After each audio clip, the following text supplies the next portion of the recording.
السلام علیکم ورحمۃ اللہ وبرکاتہ۔ الحمد للہ رب العالمین، الصلاة والسلام علی اشرف الانبیاء والمرسلین، نبینا محمد وعلی آلہ وصحبہ اجمعین، اما بعد، اعوذ باللہ من الشیطان الرجیم، بسم اللہ الرحمن الرحیم۔ ان اللہ لا يستحيي ان يضرب مثلا ما بعوضة فما فوقها فأما الذين آمنوا فيعلمون أنه الحق من ربهم وأما الذين كفروا فيقولون ماذا أراد الله بهذا مثلا يضل به كثيرا ويهدي به كثيرا وما يضل به إلا الفاسقين۔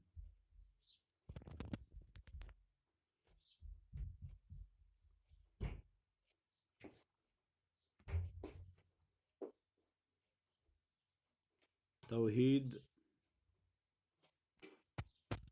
اور رسالت کے منکرین اور مؤمنین کا بیان ہوا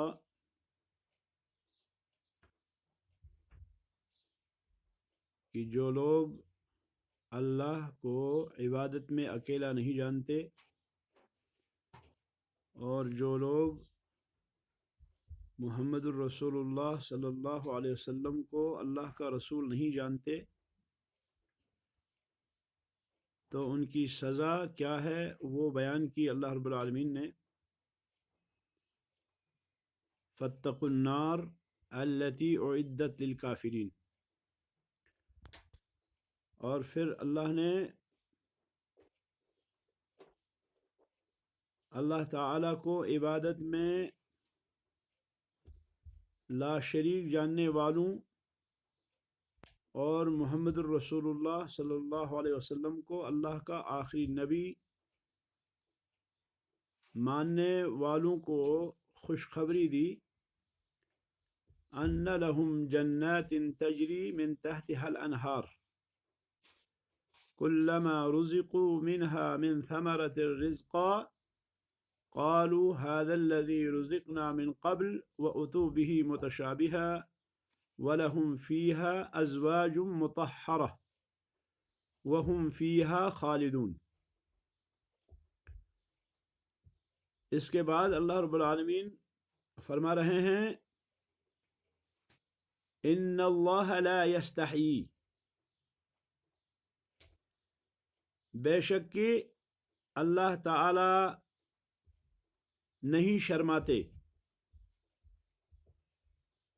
ان یضرب مثلا ما بعوضة فما فوقها، اللہ رب العالمین اس بات سے نہیں شرماتے کہ مثال بیان کرے مچھر کی یا مچھر سے چھوٹی کسی چیز کی یا مچھر سے اوپر کسی چیز کی۔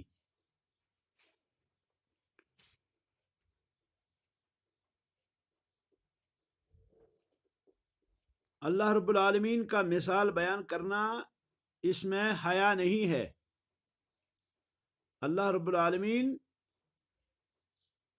شرماتے نہیں کہ وہ مچھر یا مچھر سے اوپر یا نیچے والی کسی حقیر سے حقیر چیز کی مثال دیں جب اس میں فائدہ ہو، لیکن اللہ رب العالمین کی اس مثال کے تئیں لوگوں کی دو قسمیں ہیں۔ ایک قسم ان لوگوں کی ہے جو اہل ایمان ہیں، جنہیں اللہ رب العالمین کی وحدانیت پر ایمان ہے، جنہیں رسول اکرم صلی اللہ علیہ وسلم کی نبوت اور رسالت پر ایمان ہے، اور دوسری قسم وہ ہے جو اللہ کے منکر ہیں اور جو رسول اللہ صلی اللہ علیہ وسلم کے منکر ہیں، تو اللہ رب العالمین نے یہاں پر فرمایا کہ ان کا وتیرہ کیا ہوگا، مومنین کا وتیرہ کیا ہوگا اور کافرین کا وتیرہ کیا ہوگا، یا مومنوں کا کیا وتیرہ ہوتا ہے کسی مثال کے وقت جب اللہ کوئی مثال دیتا ہے، اور کفار کا کیا وتیرہ ہوتا ہے، منکرین کا کیا وتیرہ ہوتا ہے جب اللہ رب العالمین کوئی مثال دیتے ہیں، تو اس کا بیان فرمایا اللہ رب العالمین نے۔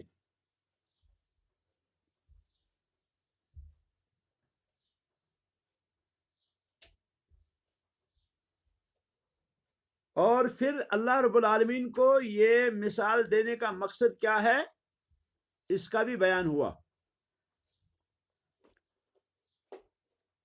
اللہ فرماتے ہیں فَأَمَّا الَّذِينَ آمَنُوا، رہی بات ان لوگوں کی جنہوں نے ایمان لایا ہے، جنہوں نے اللہ کی وحدانیت پر ایمان لایا ہے، جنہوں نے اللہ رب العالمین کے پروردگار ہونے پہ ایمان لایا ہے، جنہوں نے اللہ رب العالمین کی تمام صفات کاملہ کو مانا ہے، جو اللہ رب العالمین کو برحق سمجھتے ہیں، جو اللہ کے سارے نبیوں کو برحق سمجھتے ہیں، جو اللہ کی ساری کتابوں کو برحق سمجھتے ہیں، جو آخرت پر ایمان رکھتے ہیں اور جنہیں تقدیر پر ایمان ہے، یا یہ کہیے کہ جنہیں ساری ایمانیات پہ ایمان ہے، ان کا کیا ہے؟ اللہ نے فرمایا فَيَعْلَمُونَ أَنَّهُ الْحَقُّ مِن رَبِّهِمْ، کہ یہ جو مثال اللہ نے دی، اللہ کی یہ مثال حق ہے۔ اللہ نے جو مثال دی، اللہ کی یہ مثال جو ہے کیا ہے؟ یہ برحق ہے، یہ ان کے رب کے طرف سے ہے۔ وہ اس مثال کو تسلیم کرتے ہیں، اس مثال سے فوائد حاصل کرتے ہیں، اس مثال سے رہنمائی حاصل کرتے ہیں، اس مثال سے وہ لوگ بڑے منافع اور فوائد حاصل کرتے ہیں، اور اس سے علم اور عمل وغیرہ ساری چیزیں جو ہے حاصل کرتے ہیں، کیونکہ انہیں پتہ ہے کہ یہ ان کے رب کی طرف سے حق ہے۔ لیکن وَأَمَّا الَّذِينَ كَفَرُوا، رہی بات ان لوگوں کی جو منکر ہیں، جنہوں نے انکار کیا، ان کا کیا وتیرہ ہوتا ہے؟ وہ کہتے ہیں ماذا اراد اللہ بہذا مثلا، اللہ رب العالمین اس مثال سے کیا کہنا چاہتے ہیں؟ یعنی وہ اللہ رب العالمین کی مثالوں پہ اعتراض کرتے ہیں، اللہ رب العالمین کی مثالوں پہ وہ اعتراض کرتے ہیں، وہ کہتے ہیں ماذا اراد اللہ بہذا مثلا، اللہ اس مثال سے کیا چاہتے ہیں؟ اللہ فرماتے ہیں یضل بہ کثیرا، اللہ رب العالمین بہت سوں کو گمراہ کرتے ہیں، ویہدی بہ کثیرا، اور بہت سوں کو اللہ رب العالمین ہدایت دیتے ہیں۔ پھر فرمایا وما یضل بہ الا الفاسقین، کہ اللہ رب العالمین گمراہ نہیں کرتے مگر اللہ رب العالمین گمراہ جو کرتے ہیں وہ فاسقوں کو کرتے ہیں۔ اللہ رب العالمین جو گمراہ کرتے ہیں وہ فاسقوں کو کرتے ہیں۔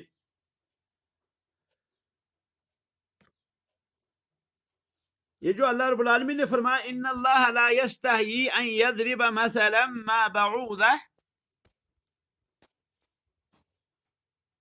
یعنی اللہ رب العالمین کو حیا نہیں آتی اس بات سے کہ وہ کوئی مثال بیان کریں، بھلے مثال چھوٹی ہی کیوں نہ ہو،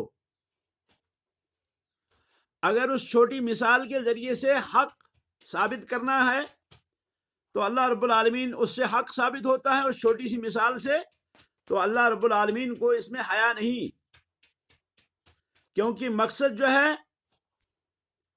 مقصد جو ہوتا ہے وہ پورا کرنا ہوتا ہے، کہ اس مثال کے ذریعے سے حق ثابت ہوا۔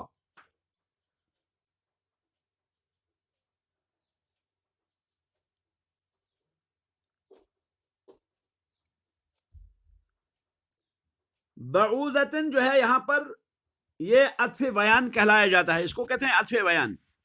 مثلا ما بعوضتن، یعنی ما کا یہ عطف بیان ہے، یعنی مچھر کی مثال، اور مچھر جو ہے یہ مشہور ہے،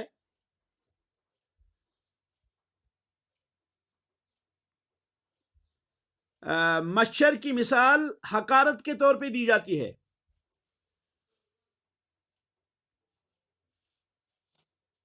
مفسرین کہتے ہیں کہ یہ جو آیت کریمہ ہے، اس آیت کریمہ کا سبب نزول یہ ہے کہ مشرکین نے اعتراض کیا، مشرکین نے اللہ پر اعتراض کیا کہ اللہ رب العالمین مکھی کی مثال کیسے دیتے ہیں۔ اللہ رب العالمین نے مکھی کی مثال دی سورۃ حج کے اندر، آیت نمبر 73،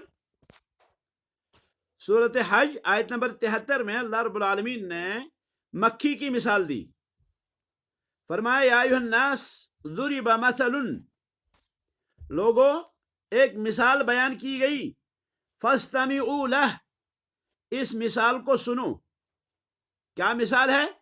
ان الذین تدعون من دون اللہ لن یخلقوا ذبابا ولو اجتمعوا لہ،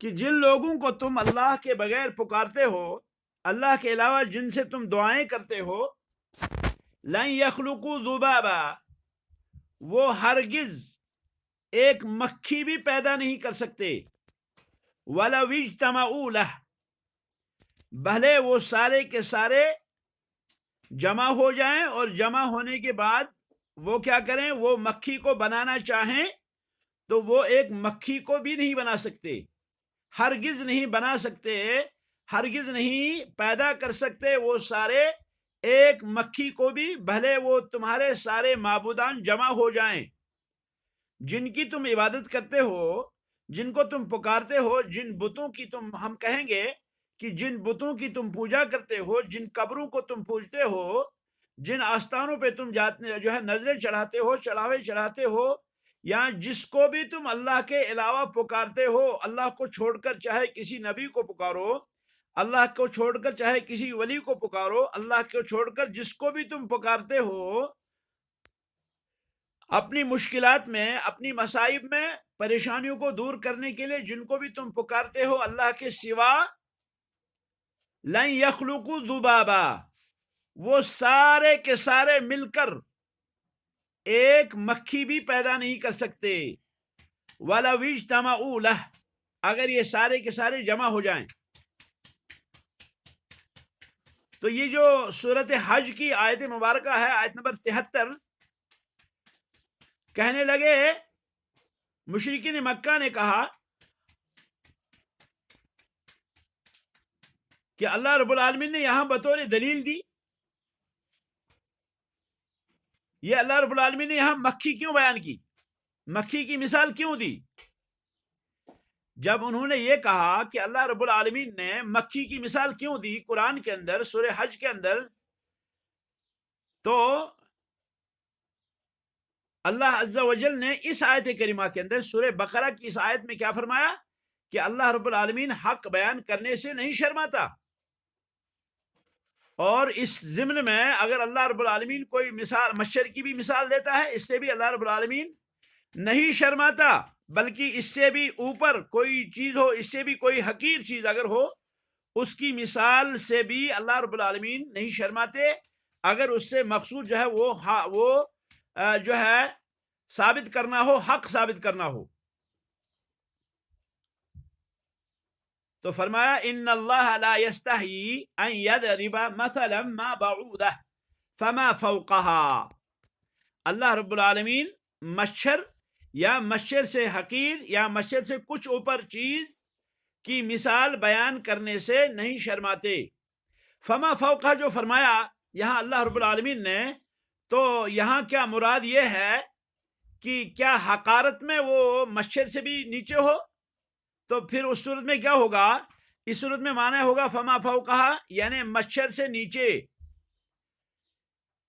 اور اگر ارتفاع میں یعنی اوپر میں، یعنی اس سے اوپر کی مثال کہیں ہم، تو ہم کہیں گے مچھر یا اس سے اوپر کوئی چیز، یعنی اس کے دونوں معنی پائے جاتے ہیں۔ تو سوال یہاں یہ ہوتا ہے کہ مکھی بڑی ہے یا مچھر بڑا ہے؟ مکھی بڑی ہے یا مچھر بڑا ہے؟ جواب ہے کہ مکھی جو ہے وہ بڑی ہے، اور مکھی مچھر کے بارے میں زیادہ قوی ہے، اس میں کوئی شک ہی نہیں۔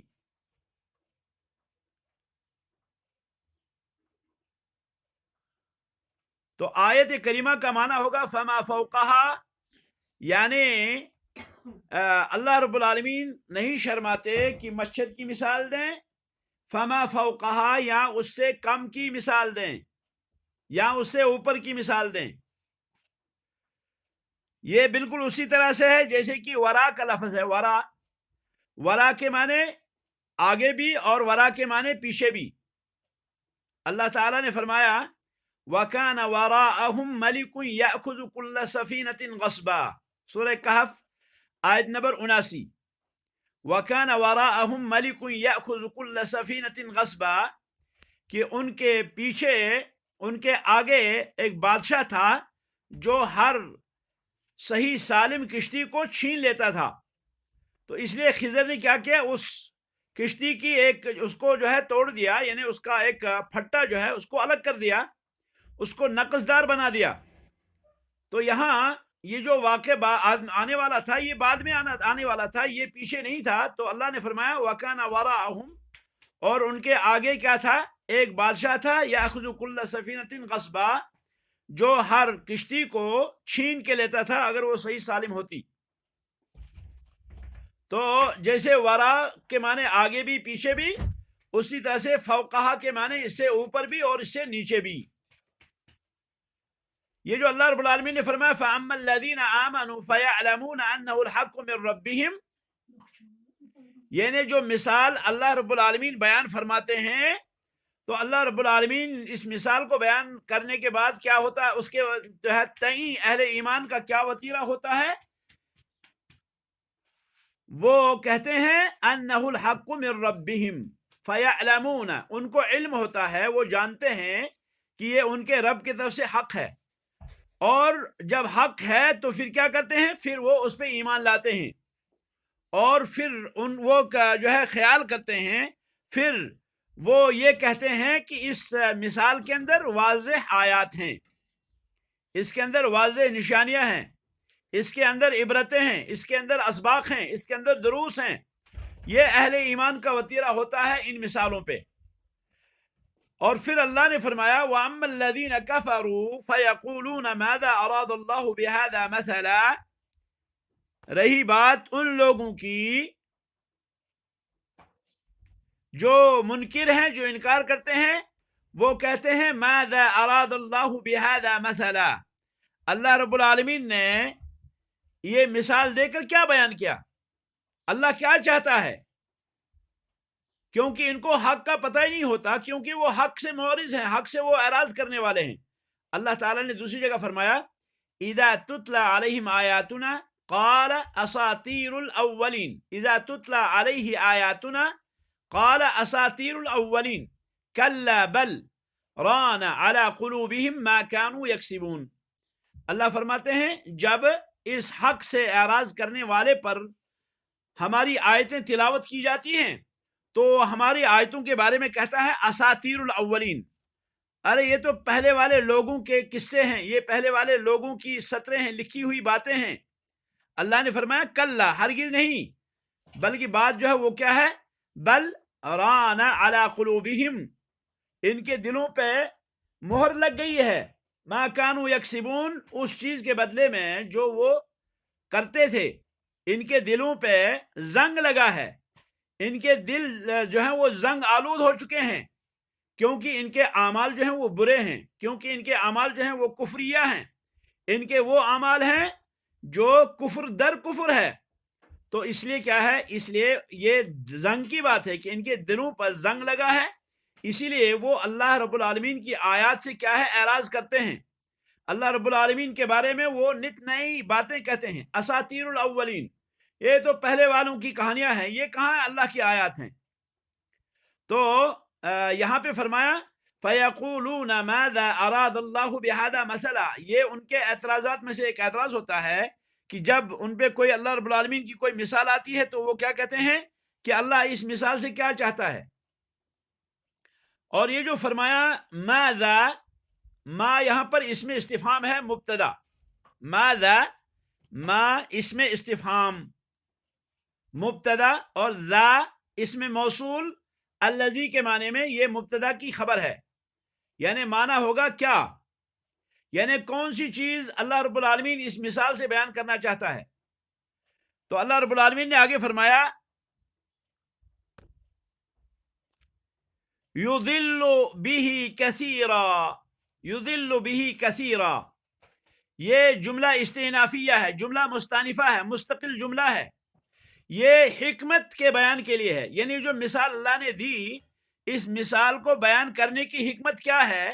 یہ حقیر چیز کے ذریعے اللہ رب العالمین نے جو مثال دی اس سے کیا حکمت ہے اللہ رب العالمین کی. اسی لیے جو ہے ہم کیا کہیں گے، یہاں کہیں گے یذل بہ کثیرا، اس کے بعد جو ہے ماذا اراد اللہ بہذا مثلا، تو ہم یہاں مسئلہ پہ وقف کریں گے اور پھر کہیں گے یذل بہ، یعنی اس مثال کے ذریعے سے اللہ رب العالمین بہت سے لوگوں کو گمراہ کرتے ہیں. یضل بہ، اللہ رب العالمین گمراہ کرتے ہیں اس مثال کے ذریعے سے بہت سے لوگوں کو. وَيَهْدِي بِهِ كَثِيرًا، اور اس مثال کے ذریعے اللہ رب العالمین بہت سے لوگوں کو گمراہ کرتے ہیں، ہدایت دیتے ہیں. وَمَا يُضِلُّ بِهِ، لیکن گمراہ کون ہوتا ہے؟ وَمَا يُضِلُّ بِهِ، گمراہ جو ہوتا ہے إِلَّا الْفَاسِقِينَ، وہ فاسق لوگ ہوتے ہیں. گمراہ جو ہوتے ہیں اللہ کی بیان کردہ مثالوں سے وہ فاسق لوگ ہوتے ہیں. فاسق کون ہیں؟ فاسق وہ ہیں جو اللہ کی اطاعت سے نکلے ہوئے ہوں، اللہ رب العالمین کے اطاعت سے جو باہر ہوں. اور یہاں پر مطلق خروج مراد ہے، یعنی الا الفاسقین، مگر وہ فاسق جو نکلے ہوئے ہیں اللہ کی اطاعت سے. یہاں پر خروج مطلق مراد ہے، خروج مطلق سے مراد کفر ہے، یعنی کافر جو ہیں وہ کیا ہیں، وہ جو ہے وہ گمراہ ہوتے ہیں اس سے، کیونکہ فسق سے کبھی مراد جو ہے کفر ہوتا ہے اور کبھی کفر سے نیچے کے جو ہیں وہ کام مراد ہوتے ہیں جو فسق میں آتے ہیں، جو فجور میں آتے ہیں. تو اللہ رب العالمین کے اس فرمان میں وَأَمَّا الَّذِينَ فَسَقُوا فَمَأْوَاهُمُ النَّارُ، اس سے مراد جو ہے کفر ہے.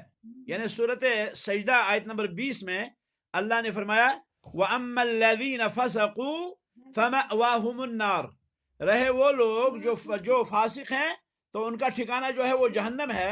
تو یہاں فسق سے مراد کیا ہے؟ یہاں فسق سے مراد کفر ہے. اور اسی طرح سے یہاں بھی اس آیت کریمہ میں جس آیت کو ہم پڑھ رہے ہیں یہاں بھی کیا ہے، وَمَا يُضِلُّ بِهِ إِلَّا الْفَاسِقِينَ، یعنی اللہ رب العالمین فاسقین کو گمراہ کرتے ہیں مثالوں سے. یہ آیت مبارکہ کی وضاحت تھی. اب ذرا اس آیت مبارکہ کے سے ثابت کچھ فوائد کا ذکر کریں گے. اس آیت کریمہ کے فوائد میں سے پہلا فائدہ یہ ہے کہ اس میں اللہ عز و جل کے لیے حیا کا ثبوت ہے، یعنی اللہ رب العالمین کو حیا آتی ہے، کیونکہ اللہ نے فرمایا ان اللہ لا یستحیی ان یضرب مثلا ما. کیسے پتہ چلا کہ اس میں حیا کا ثبوت کیسے اللہ رب العالمین کے لیے؟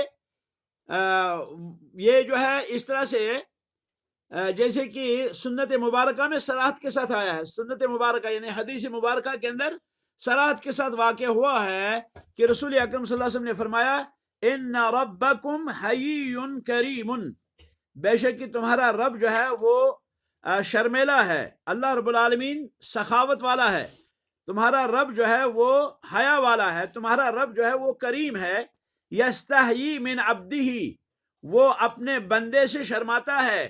اذا رفع یدیہ، جب بندہ اپنے دونوں ہاتھ کو اللہ کی طرف اٹھائے، کس سے شرماتا ہے؟ ان یردہما صفرا، کہ ان کو جو ہے اللہ کیا ہے خالی لوٹائے.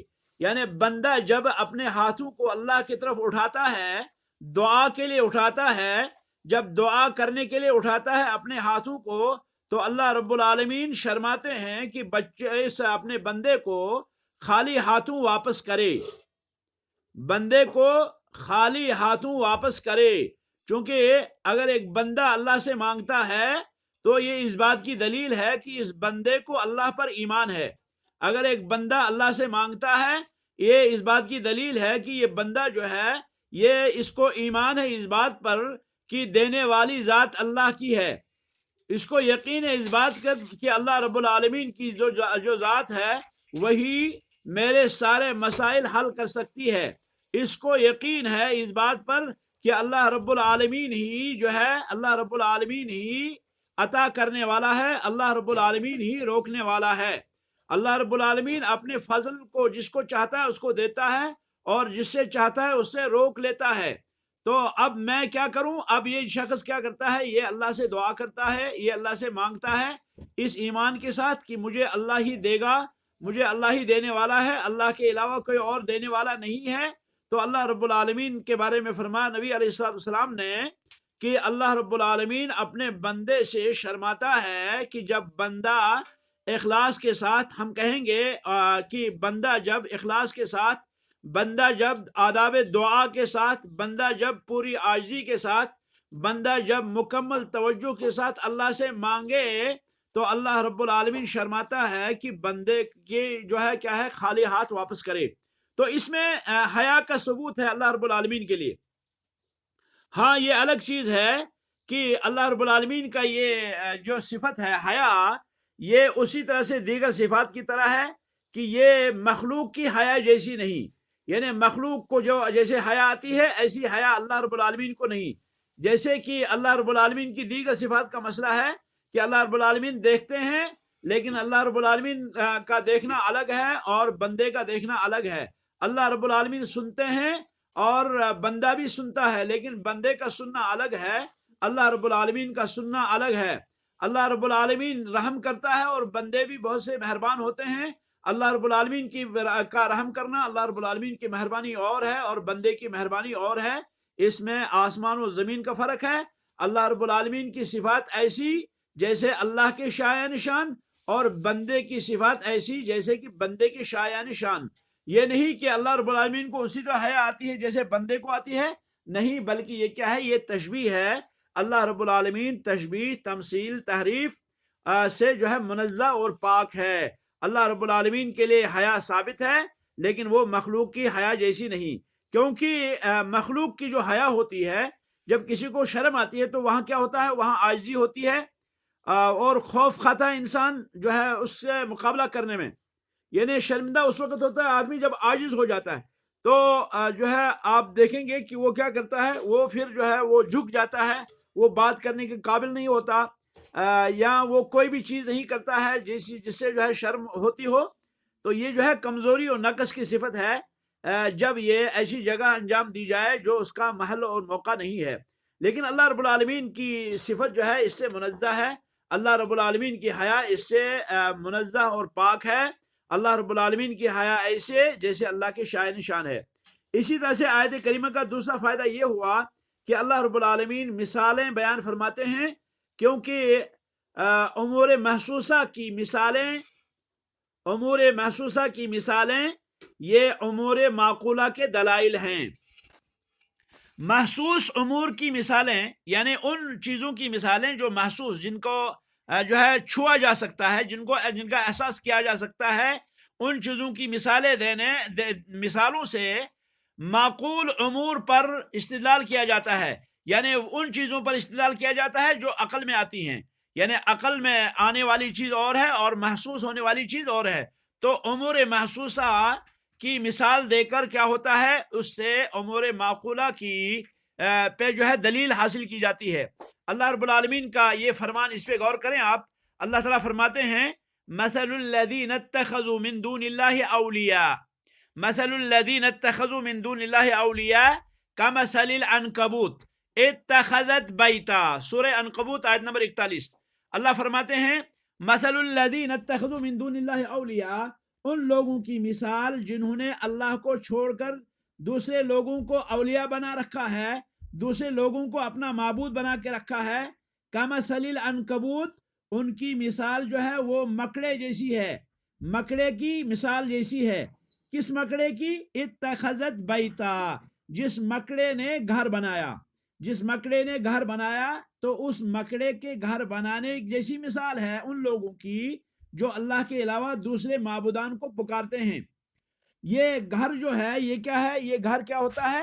یہ مکڑے کا جو گھر ہوتا ہے، یہ مکڑے کا گھر یہ نہ تو گرمی سے اس کو بچا سکتا ہے اور نہ ٹھنڈی سے، نہ بارش سے اور نہ ہواؤں سے۔ تو اسی طرح سے ان لوگوں کا یہ پکارنا، اللہ کو چھوڑ کر کسی اور کو پکارنا، اس کا بھی یہی حال ہے۔ اور اللہ نے پھر فرمایا وَإِنَّ أَوْهَنَ الْبُيُوتِ لَبَيْتُ الْعَنْكَبُوتِ وَإِنَّ أَوْهَنَ الْبُيُوتِ، گھروں میں سب سے کمزور ترین گھر جو ہے وہ کیا ہے؟ لبیت العنکبوت، وہ مکڑے کا گھر ہے۔ اور اللہ تعالیٰ فرماتے ہیں دوسری جگہ پر وَالَّذِينَ يَدْعُونَ مِن دُونِهِ لَا يَسْتَجِيبُونَ لَهُم بِشَيْءٍ، جن کو یہ لوگ پکارتے ہیں اللہ کو چھوڑ کر، اللہ کو چھوڑ کر جن کو یہ لوگ پکارتے ہیں، لا يستجیبون لهم بشیء، وہ ان لوگوں کی کسی بھی بات کا جواب نہیں دیں گے۔ جن کو یہ پکارتے ہیں وہ ان کو کسی بھی بات کا جواب نہیں دیں گے، الا مگر کباسط کفیہ الی الماء، اس شخص کی طرح جو اپنی ہتھیلیوں کو پانی کی طرف پھیلا کے رکھے، جو شخص پانی کی طرف اپنی ہتھیلیوں کو پھیلا کے رکھے تاکہ لیبلغ فاہ، تاکہ پانی اس کے منہ میں پہنچے، وما هو ببالغہ، حالانکہ یہ پانی کبھی اس کے منہ میں نہیں آئے گا، کیونکہ اس نے صرف اپنے ہتھیلیوں کو پھیلا رکھا ہے، یہ ہتھیلیوں کو واپس نہیں کرتا، یہ ہتھیلیوں سے پانی نہیں لیتا، اور اگر یہ پانی لیتا تو توقع تھی یہ ایسا کرے گا، لیکن یہ ایسا نہیں، بلکہ یہ صرف کیا کرتا ہے؟ یہ پانی کی طرف اپنے ہتھیلیوں کو پھیلائے رکھتا ہے، اور تمنا اس کی یہ ہے کہ کیا ہوگی؟ تمنا اس کی یہ ہوگی کہ پانی میرے منہ میں پہنچ جائے۔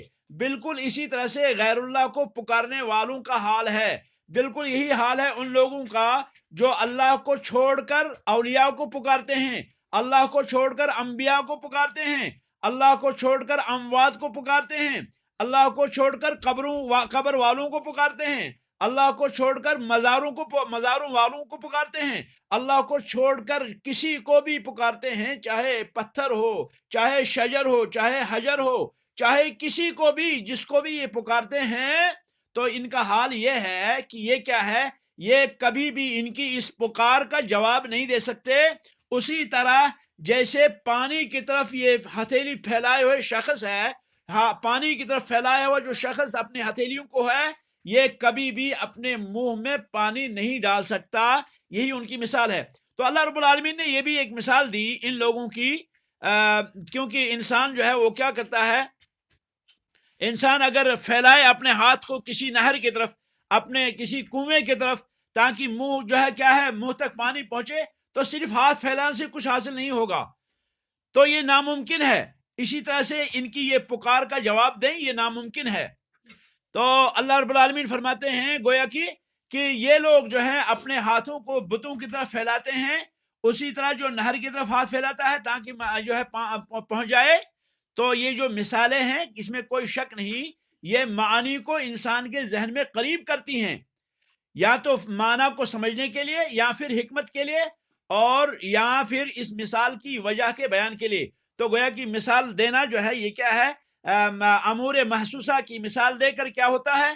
امور معقولہ کا استدلال کیا جاتا ہے۔ یہ علماء اور مفسرین اور اس طرح سے فقہاء کا طریقہ رہا ہے۔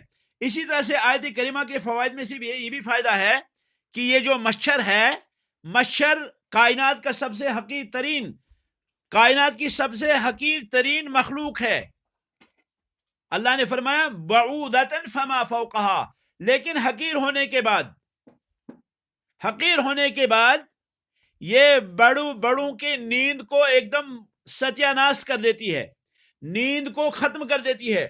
کتنا بھی بڑا کوئی جو ہے کیا ہے جبار ہو، کتنا بڑا جو ہے ظالم کیوں نہ ہو، لیکن مچھر اگر اس پہ لگ گیا تو مچھر اس کی نیند کو تباہ کر دیتا ہے۔ مچھر جو ہے، مچھر اس کو تڑپا دیتا ہے، اور بعض دفعہ ایسا بھی ہوا کہ مچھر کے ڈنک نے کسی کو ہلاک بھی کر دیا۔ تو گویا کہ یہ چھوٹا سا حقیر جانور ہے، حقیر سا جانور ہے، لیکن اس میں کیا ہے؟ اس میں مثال جو ہے پائی جاتی ہے، یہ جو ہے حقیر ہونے کے باوجود کبھی یہ بھی کرتا ہے، اور اللہ رب العالمین نے جو مثال دی یہ عظیم مثال ہے۔ اسی طرح سے اس آیت کے کریمہ کے فوائد میں سے یہ بھی ہے کہ اللہ رب العالمین کی اپنے بندوں پر کتنی رحمت ہے، اللہ رب العالمین کتنا رحیم ہے اپنے بندوں کے ساتھ، کہ اللہ رب العالمین کیا کرتے ہیں، اللہ رب العالمین معقول معانی کو ثابت کرتے ہیں مثالیں دے کر، محسوس مثالیں دے کر، تاکہ لوگوں کی عقلوں میں بات جو ہے وہ داخل ہو جائے۔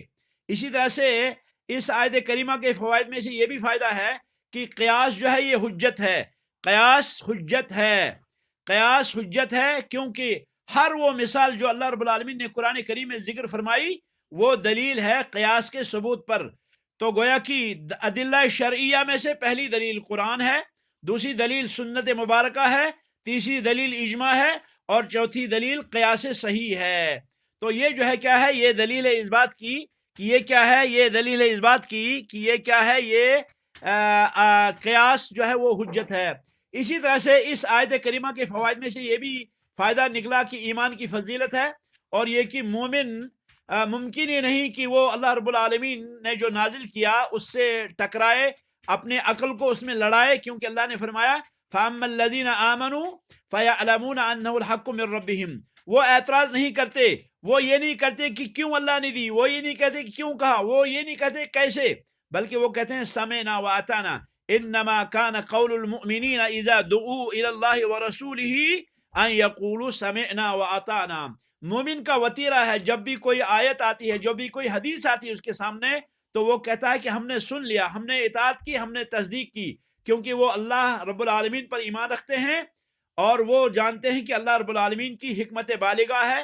اللہ رب العالمین نے جو شریعت نازل فرمائی، شریعت میں حکمت بالغہ ہے، یہ شریعت حکمت کے بغیر نہیں ہے۔ اللہ رب العالمین نے کائنات میں جو نافذ کیا اس میں حکمت ہے، یہ حکمت کے بغیر نہیں ہے۔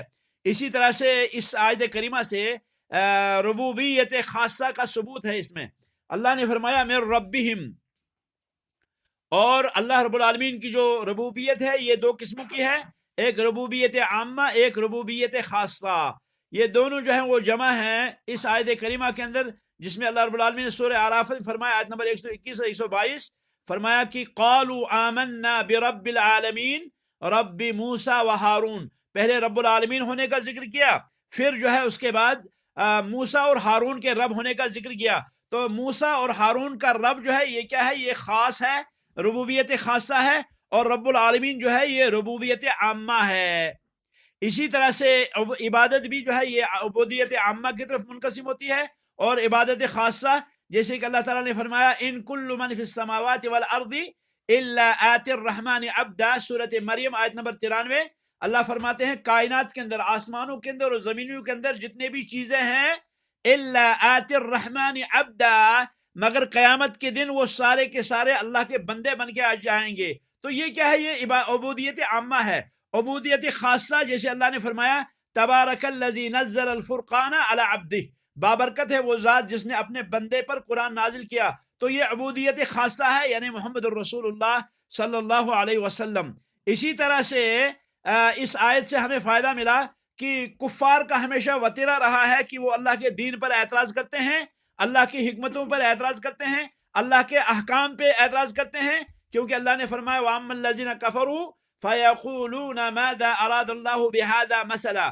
یاد رکھنا چاہیے کہ جو بھی شخص اعتراض کرے، چاہے شریعت کے کسی بھی حصے پر، کسی بھی حصے پر، شریعت کی کسی بھی امر پر، کسی بھی حدیث پر، کسی بھی آیت پر جو اعتراض کرتا ہے، تو یاد رکھنا چاہیے کہ اس شخص کے اندر کفار کی مشابہت ہے، اس میں کفار کی مشابہت ہے۔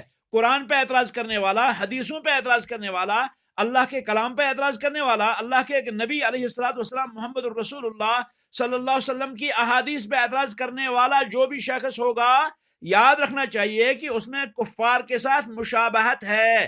ہم کافر نہیں کہیں گے، ہم کہیں گے اس میں کفار کے ساتھ مشابہت ہے۔ تو مثلا کوئی کہے کہ حدیث کے اندر آتا ہے کہ اونٹ کا گوشت کھانے سے وضو ٹوٹتا ہے، یہ کیسے؟ یہ کوئی کہے یہ کیسے اونٹ کا گوشت کھانے سے وضو تو ٹوٹ جاتا ہے، لیکن خنزیر کا گوشت کھانے سے جو ہے وضو نہیں ٹوٹتا، یہ کیسی بات ہے؟ تو یہ کیا ہے، یہ عذر ہے، لنگ ہے، یہ فضولیات ہیں، یہ بکواس ہیں۔ گویا کہ اللہ کی کلام پر یا اللہ کے نبی کی کلام پر کوئی اعتراض یہ درست نہیں ہے۔ اور اسی طرح سے اس آیت سے ہمیں فائدہ ملا کہ لفظ کثیر جو ہے یہ اکثر پہ دلالت نہیں کرتا، کیونکہ اللہ نے فرمایا یضل بہ کثیرا ویہدی بہ کثیرا، تو گویا کہ یہ جو ہے یہ وہ فوائد تھے جو اس آیت کریمہ کے اندر تھے، اور اسی طرح سے اور بھی فوائد ہیں اس آیت کریمہ کے اندر، مثلاً کہ جو شخص جس کو اللہ نے گمراہ کیا وہ مشیت ہی کی وجہ سے نہیں، بلکہ اس میں علت بھی پائی جاتی ہے جو اللہ رب العالمین نے جس وجہ سے اس کو جو ہے گمراہ کیا۔ وما یضل بہ الا الفاسقین، اللہ نے فرمایا گمراہ وہ ہوتا ہے جو فاسق ہوتا ہے، فاسق جو ہے وہی گمراہ ہوتا ہے، جیسے اللہ نے دوسری کا فرمایا فلما زاغوا ازاغ اللہ قلوبہم واللہ لا یہدی القوم الفاسقین۔ اور اسی طرح سے اس آیت کریمہ میں رد ہے قدریہ پر جو یہ کہتے ہیں کہ بندہ جو ہے وہ اپنے عمل کو خود انجام دیتا ہے، اللہ کے ارادہ سے اس کا کوئی تعلق نہیں، کیونکہ اللہ نے فرمایا وما یضل بہ الا الفاسقین، کہ اللہ رب العالمین اس کے ذریعے گمراہ نہیں کرتے مگر فاسقین کو۔ ھذا وصلی اللہ وسلم علی خیر خلق محمد وعلی آلہ وصحبہ اجمعین، سبحانک اللہم وبحمدک، اشہد ان لا الہ الا اللہ، استغفرک واتوب الیک، والسلام علیکم ورحمۃ اللہ وبرکاتہ۔